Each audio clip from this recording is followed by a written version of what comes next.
Bom dia, boa tarde, boa noite. O meu nome é Carlos de Yurk, estudante da turma K2B no Instituto Superior de Comunicação e Imagem de Moçambique, o ICIM. Nesta apresentação, irei abordar a norma 26, referente à contabilização de subsídios do governo e divulgação de apoios do governo. Este é um tema extremamente importante dentro da contabilidade, porque estabelece as regras que as entidades devem seguir quando recebem recursos, incentivos ou benefícios concedidos pelo Estado. Ao longo desta apresentação, iremos compreender o objetivo desta norma, o seu âmbito de aplicação, os diferentes tipos de subsídios existentes, as regras de reconhecimento, a sua apresentação nas demonstrações financeiras, o tratamento dos reembolsos e, por fim, as divulgações obrigatórias. O principal objetivo é perceber como estes apoios governamentais devem ser tratados contabilisticamente para garantir a transparência, fiabilidade e comparabilidade da informação financeira. Para facilitar a compreensão do tema, organizei a apresentação em várias etapas. Começarei pela introdução e pelo objetivo da norma 26. Em seguida, irei abordar o âmbito de aplicação, os conceitos fundamentais e os seus diferentes tipos de subsídios. Posteriormente, explicarei como esses subsídios são reconhecidos, apresentados e eventualmente reembolsados. Também abordaremos os apoios do governo, as divulgações obrigatórias e algumas dúvidas frequentes que surgem na prática contabilística. Veremos alguns exercícios e, finalmente, apresentaremos a conclusão. Os governos desempenham um papel muito importante no desenvolvimento econômico dos países. Uma das formas de promover esse desenvolvimento é através de concessão de subsídios nas empresas e outras entidades. Esses subsídios servem para incentivar determinadas atividades econômicas que tragam benefícios para a sociedade. Por exemplo, o governo pode conceder apoio financeiro para a criação de empregos, para a expansão de fábricas, para a formação profissional dos trabalhadores e para incentivar exportações. No entanto, estes apoios normalmente não são atribuídos sem contrapartidas.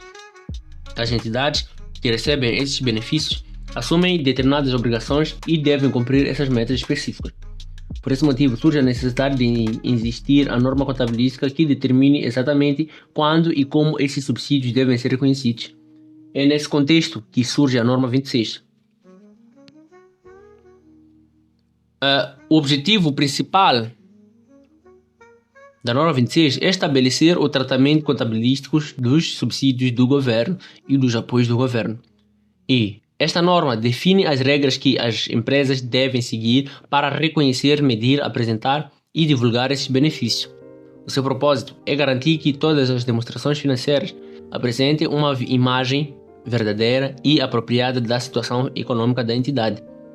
Além disso, a norma promove a transparência e facilita a tomada de decisões pelos utilizadores da informação financeira. A norma abrange 3 grandes áreas. A primeira refere-se aos subsídios relativos e ativos. Estes são destinados à aquisição, construção ou desenvolvimento dos ativos de prazo longo, como edifícios, fábricas, equipamentos ou infraestruturas. A segunda categoria corresponde aos subsídios relativos a rendimentos que se destinam a apoiar as atividades operacionais da empresa. A terceira área são os apoios do governo, que têm como objetivo incentivar as empresas a desenvolverem determinadas atividades que, sem esse incentivo, talvez não fossem realizadas. Assim, a norma procura regular todas as formas mais comuns de assistência governamental.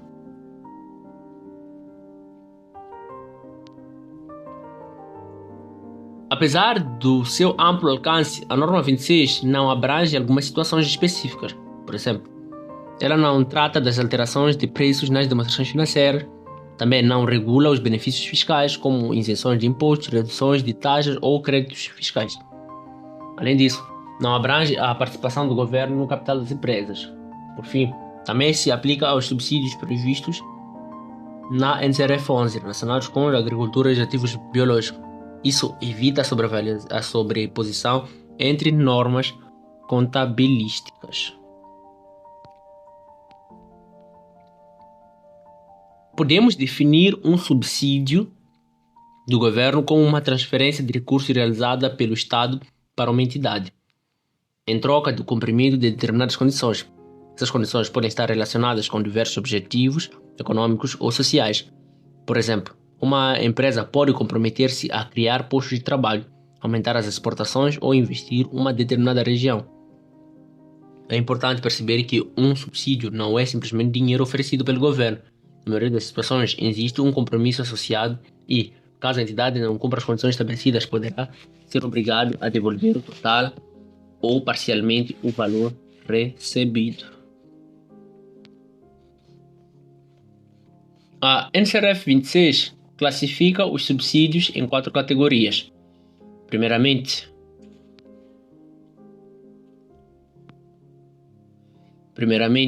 temos os subsídios ao investimento destinados à aquisição ou construção de ativos. Esses ativos podem ser amortizáveis, como máquinas, ou não amortizáveis, como terrenos. Em segundo lugar, temos os subsídios relativos ao rendimento destinados à empresa, destinados a compensar gastos, operacionais. Depois, encontramos os outros subsídios que não se enquadram nas categorias anteriores. Finalmente, existem os empréstimos concedidos pelo governo. Podem ser sem juros ou com juros inferiores ou praticados pelo mercado. Esta classificação ajuda a determinar o tratamento contabilístico adequado. Uma das perguntas mais importantes é: quando um subsídio deve ser reconhecido contabilisticamente? A resposta é simples: apenas quando existir segurança razoável de 2 condições. Primeiro, a entidade deve ter capacidade de cumprir todas as exigências associadas ao subsídio. Segundo, deve existir segurança de que o subsídio será efetivamente recebido. É importante destacar que o simples recebimento do dinheiro não é suficiente para provar que todas as condições foram cumpridas. Por isso, a entidade deve analisar cuidadosamente cada situação antes de efetuar o reconhecimento contabilístico. Os subsídios devem ser reconhecidos como rendimentos de forma sistemática ao longo do tempo. Isso significa que o benefício deve acompanhar os gastos que pretende compensar. Por exemplo, se um subsídio se destina a financiar um equipamento que será utilizado durante 10 anos, o benefício não deve ser reconhecido integralmente num único ano. Deve ser distribuído ao longo da vida útil desse equipamento. Além disso, a norma proíbe que os subsídios sejam diretamente creditados ao capital social. Subsídios não monetários. Nem todos os subsídios são concedidos em dinheiro. Existem também os subsídios não monetários. Nesses casos, o governo transfere ativos para a entidade, por exemplo, um terreno, um edifício ou determinados recursos. A regra geral é que esses ativos sejam avaliados pelo justo valor. Caso não seja possível determinar esse valor com fiabilidade, utiliza-se o valor nominal. O justo valor corresponde ao valor pelo qual o ativo poderá ser negociado entre partes independentes.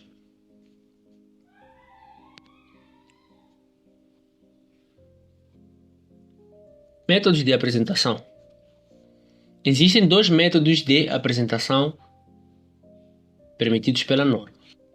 O primeiro consiste em reconhecer o subsídio como rendimento diferido.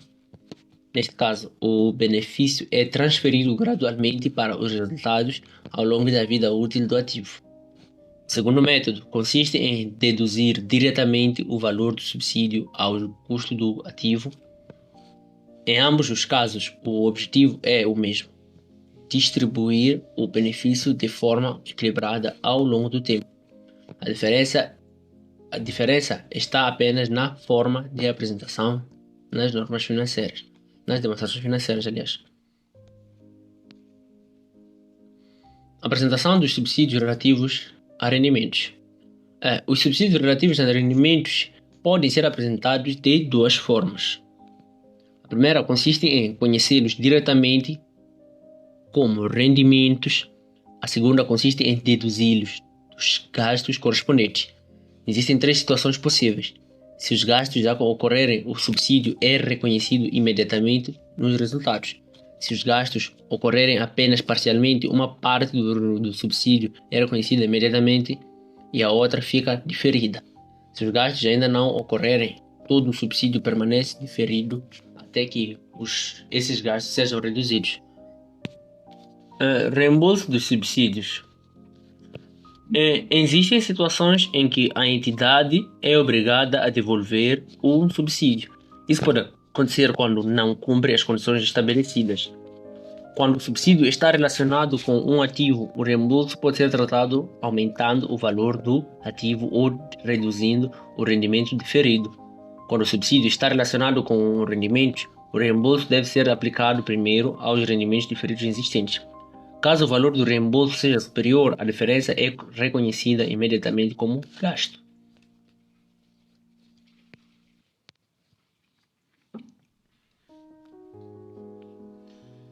Nem todo apoio governamental é considerado um subsídio. Existem outras formas de assistência que não podem ser facilmente quantificadas. Por exemplo, assistência técnica gratuita, garantias concedidas pelo Estado ou empréstimos sem juros. A norma também esclarece que não são considerados apoios do governo as infraestruturas públicas colocadas à disposição de toda a comunidade, como estradas, sistemas de comunicação ou redes públicas de abastecimento de água. A transparência é um dos principais princípios fundamentais da contabilidade. Por isso, a entidade deve divulgar diversas informações. Entre elas estão as políticas contabilísticas adotadas, a natureza e o volume dos subsídios recebidos, outras formas de apoio governamental e as condições ainda não satisfeitas. Estas divulgações permitem que os utilizadores das demonstrações financeiras compreendam claramente a influência dos apoios do governo sobre a situação financeira da entidade. Então, temos aqui as dúvidas frequentes. Primeiro, posso reconhecer um subsídio logo que ele seja atribuído? A resposta é não. O subsídio somente pode ser reconhecido quando existe alguma certeza de que a entidade cumpre todas as condições para o seu recebimento e que o subsídio será recebido. Segundo, posso contabilizar pelo seu justo valor um ativo cuja propriedade me foi transferida pelo Estado sem qualquer custo? A resposta é sim. Deve obter-se uma avaliação do ativo, procedendo-se à sua contabilização pelo valor da avaliação.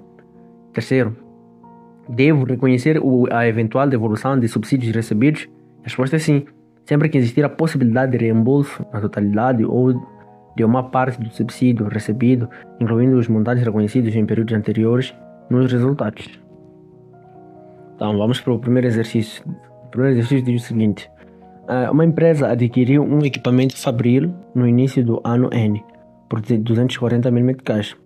Tendo emitido um cheque para o seu pagamento simultaneamente, foi-lhe creditado na sua conta de depósito à ordem um subsídio de 96 mil meticais. A vida útil estimada desse equipamento fabril é de 10 anos e a amortização é feita pelo método das cotas constantes. Efetua a contabilização de acordo com a NCRA 26. Solução. Temos aqui o lançamento. Pela compra da máquina, temos a conta 32 a debitar com 240 e a conta 12 a creditar com 240 mil meticais. Então ele gastou 240 mil meticais para adquirir a máquina. Pelo recebimento do subsídio, a conta 12 depósito à ordem a debitar com 96 mil meticais. A conta 32 a acreditar com equipamento básico. A conta 32 a acreditar com 96 mil meticais. Ou também a debitar temos a conta 12 depósito à ordem e a acreditar temos a conta 49 rendimentos diferidos, nesse caso de 96 mil meticais. Então, pela amortização no final do primeiro mês, temos aqui a debitar temos a conta 65 amortizações do período 2000, acreditar temos a conta 38 amortizações acumuladas 2000 também. Os 2 mil meticais foram assim calculados. São 240 mil meticais dividido por 10 anos vezes 1 por 12. Então o resultado final foi de 2 mil meticais.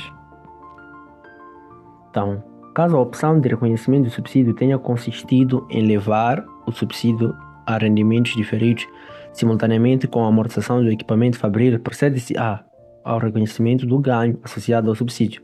Então temos aqui o débito na conta 49 com 800 mil meticais e a crédito temos 76 subsídios para investimentos. Então temos também 800 meticais, aliás.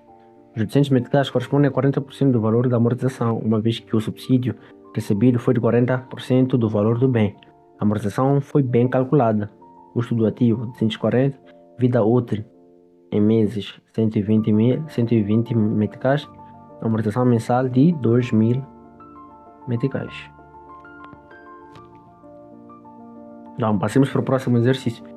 Aqui diz: uma empresa recebeu um subsídio de 90 mil meticais como contrapartida da criação de 40 novos postos de trabalho. A sua manutenção por 3 anos, como deve ser contabilizado esse subsídio? Solução: pelo recebimento do subsídio, temos a conta 12 a debitar com 90 mil meticais, a conta 49 a acreditar com 90 mil meticais também. Depois, mensalmente, em simultâneo com o reconhecimento do gasto,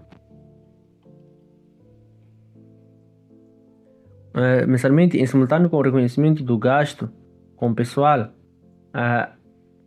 temos aqui a conta 49 a debitar com 2.500, a conta 76 a acreditar com 2.500. O valor de 2.500 meticais foi assim calculado, que foi 90 mil meticais dividido por 36 meses, que equivale a 3 anos. Então, vamos para o exercício número 3. Diz o seguinte: uma empresa recebeu um subsídio do governo montante de 60 mil meticais para a formação profissional. Um terço da formação foi realizado no ano anterior, outro terço foi realizado no corrente exercício, e o último terço será realizado no próximo exercício. Proceda à contabilização do subsídio.